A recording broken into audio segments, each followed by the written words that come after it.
Many cultures share the same commonalities, and some have many distinctions. To further understand that, these two cultures have different beliefs, traditions, rituals, values, and mission in life, but have one goal in this world. In this video, it depicts the chosen country, China, showing all the differences from our own country, Philippines, and how we will address these differences in managing cultural diversity in the workplace. According to Amante 1994, China and the Philippines have different historical development directions, and so the two countries differ greatly in ideology, attitude, and behavior. And the study on cultural difference of working values of Chinese managers and Filipino managers, a case of Philippine company in China 2020, they have received different education for a long time. They live in different political and economic systems, and have different life and work experience, and have different ways of thinking. So, Philippine managers and Chinese managers have different attitude towards work and achievement.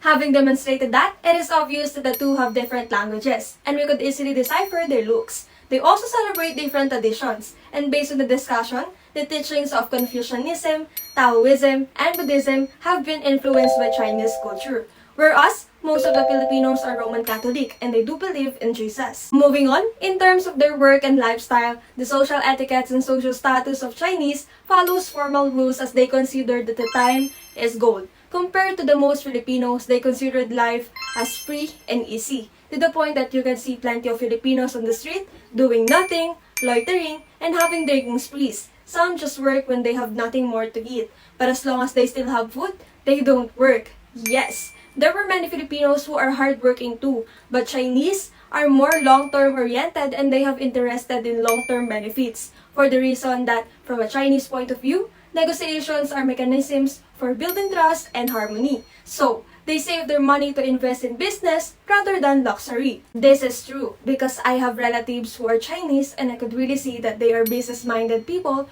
who are much more reserved, respectful, and sensitive, unlike us Filipinos who are one-time big-time millionaires or simply very spender and somehow lazy.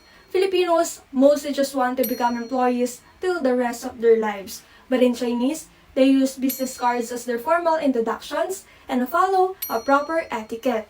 They are also punctual, dress formally, and address others by their second names or titles. One of the most important terminal values of Chinese is true friendship.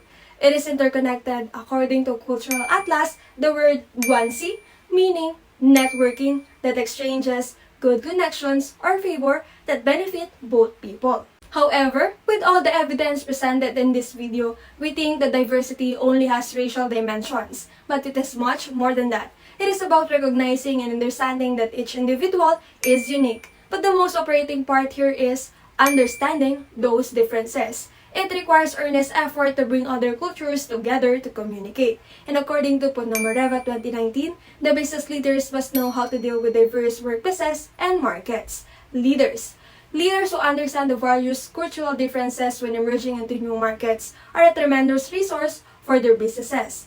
Next is stakeholders. Stakeholders also plays a vital role in shaping the organization's harmony, unity, and trust, so that they could associate their workforce in another country when expanding the business. I believe identifying the dissimilarities of every employee should come first, as it is one of the most crucial parts in managing the cultural diversity in the workplace. Being transparent, establishing sensitivity, asking the right questions, being a good listener, using appropriate words and body language, and conveying and executing messages in a well-stated manner, and of course, creating a safe space for everyone could help alleviate the problems and become more objective as a team, rather than making our own assumptions. With this, the team could come up with a certain good decision and plan. It may be a long process or journey, but embracing and knowing one's cultural backgrounds can diminish the tense in the workplace. So, everything I've mentioned should be implemented in every organization in order to attain a culturally diverse workplace for the safety, security, acceptance, and equality for all, because we are all in this together. From the song by Donna Cruz, Yesterday's Dream, that together we stand, divided we fall. Thank you, and Merry Christmas and Happy New Year!